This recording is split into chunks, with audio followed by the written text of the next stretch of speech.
Ada seseorang yang memikirkanmu siang malam, hari demi hari, bahkan bisa berbulan-bulan dia memikirkanmu dari hatinya yang terdalam.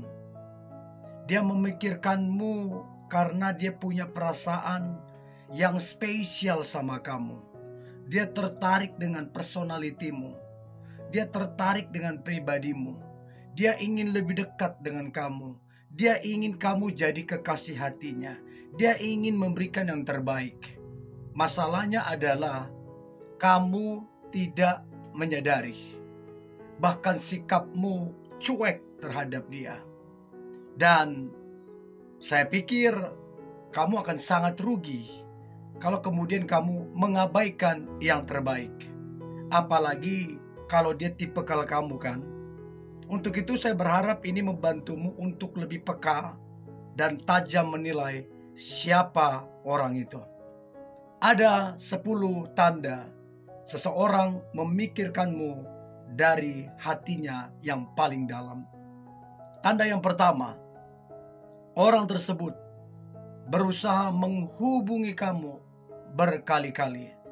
Coba kamu pikirkan, kamu ingat-ingat, siapakah orang yang sering kali menghubungi kamu berkali-kali, lewat chat, lewat telepon, sampai-sampai mungkin kamu kurang nyaman atau terganggu. Ini orang gimana sih, gak ada kerjaan atau apa segala macam. Tanya-tanya kabar, tanya keluargamu, tanya pekerjaanmu, kayak dia gak ada kerjaan. Itu salah satu tanda atau upaya yang dia lakukan untuk mengobati rasa rindunya karena terus kepikiran sama kamu. Untuk itu coba cari tahu apa alasan orang ini terus menghubungi kamu dari hari ke hari. Itu yang pertama. Yang kedua, orang ini banyak sekali bertanya tentang kehidupanmu, seputar kehidupanmu, pekerjaanmu, ya, keluargamu, cita-citamu, mimpi terbesarmu, dan kemudian masalah apa yang sedang kamu hadapi. Dia banyak sekali bertanya tentang kehidupanmu. Dan percayalah, kalau dia banyak bertanya tentang kehidupanmu, itu tidak kebetulan. Itu tidak iseng-iseng. Dia pengen tahu kamu lebih jauh dan pengen lebih dekat sama kamu. Karena dia kepikiran. Daripada dia cuma kepikiran, mendingan dia langsung tanya ke kamu. Itu sebabnya dia banyak sekali bertanya seputar kehidupanmu. Coba cari tahu siapa orang yang paling sering banyak bertanya seputar kehidupanmu. Itu yang kedua. Yang ketiga, dia memantau yang namanya sosial mediamu. Tidak lepas dari pantauan dia.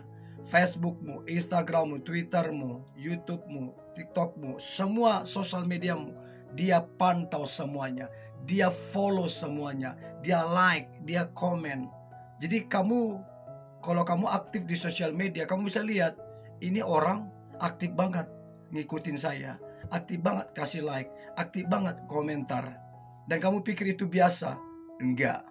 Apalagi dia bisa dikata rutin, aktif, ya. Semua platform sosial media kamu. Coba deh kamu sekali share di semua sosial media kamu, tetapi yang berbeda-beda kegiatanmu, pasti ada nongol dari situ. Dan kamu pikir itu biasa? Enggak. Itu salah satu tanda bahwa dia kepikiran. Dia pengen tahu aktivitasmu. Dia pengen tahu kamu lagi ada masalah apa, lagi kegiatan apa. Dia pengen tahu semua tentang kehidupanmu karena dia memang kepikiran sama kamu. Jadi dia ngejar sosial media kamu. Itu yang ketiga. Yang keempat, dia berusaha untuk kemudian menjumpai kamu.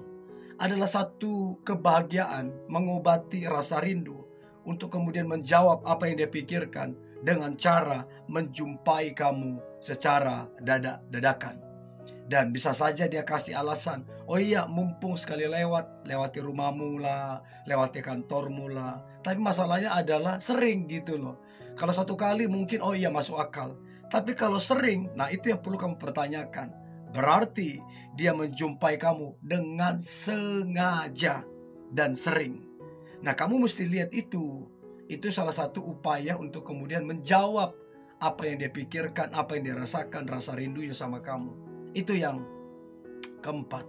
Nah, kemudian yang kelima adalah dia beberapa kali mimpiin kamu, ya.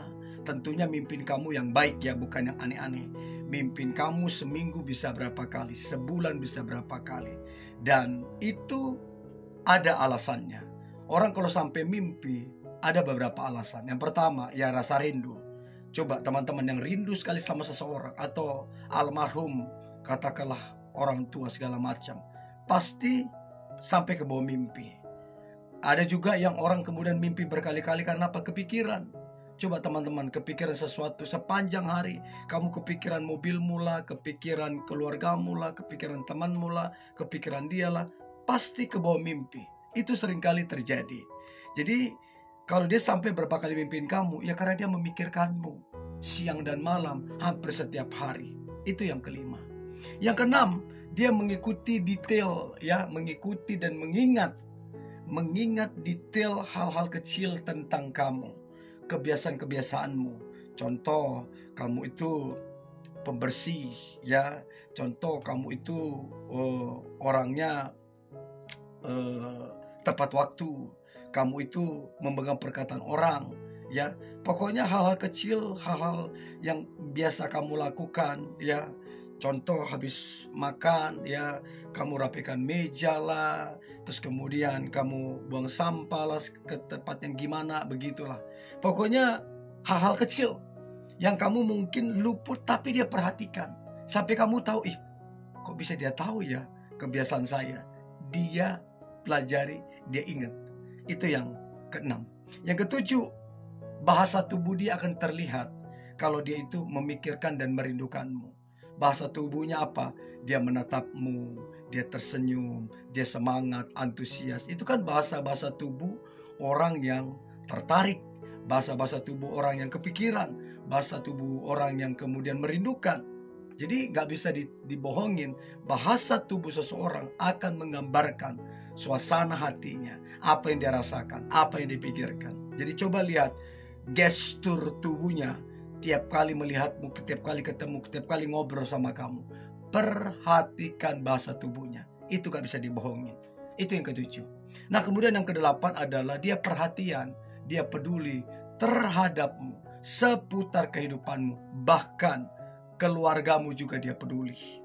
Bukan cuman ngomong doang, ya. Bukan cuman, oh ya gimana kabarmu, oh ya gimana keluarga, oh semangat ya. Bukan cuma sekedar itu. Kalau sekedar itu semua orang bisa lakukan itu. Tapi dia jelas tindakan-tindakan nyata. Dia ngomong, memperhatikan, tindakan nyatanya real. Dia memperhatikan keluargamu, omongan, tindakan juga real. Dan kamu bisa melihat bentuk-bentuk pengorbanannya itu real. Dan kamu sendiri mungkin, wow, begitu besar pengorbanannya. Mungkin secara materi kamu sampai geleng-geleng kepala. Itu bukti bahwa dia ada hati memikirkanmu dan pengen melakukan yang terbaik. Itu yang ke-8. Nah, kemudian yang ke-9 adalah dia peka tentang kehidupanmu. Dia peka kalau kamu lagi sedih. Dia peka kalau kamu lagi ada masalah. Dia peka kalau kamu perlu dibantu. Dia peka kalau kamu perlu ditolong. Dan kepekaan dia, tanpa kamu ngomong, tiba-tiba dia bantu, tiba-tiba dia tolong. Dan kamu mungkin terkejut, loh kok bisa dia tahu? Loh kok bisa dia ngerti? Loh kok bisa tepat dia menolong? Karena dia peka. Orang kalau sudah kepikiran, sudah saking sayangnya, saking seriusnya, saking tertariknya, dia punya biasanya kepekaan itu lebih tajam. Ya, itu yang ke-9. Dan yang terakhir, tanda seseorang memikirkanmu siang dan malam hampir setiap hari. Maka yang terakhir adalah orang itu rajin, konsisten untuk memberikan kata-kata semangat, kata-kata motivasi terhadap kamu. Baik lewat chat, baik lewat telepon, baik ketemu, dia selalu memberikan kata-kata motivasi, kata-kata semangat, supaya kamu tetap semangat, supaya kamu tetap antusias, supaya kamu jangan menyerah.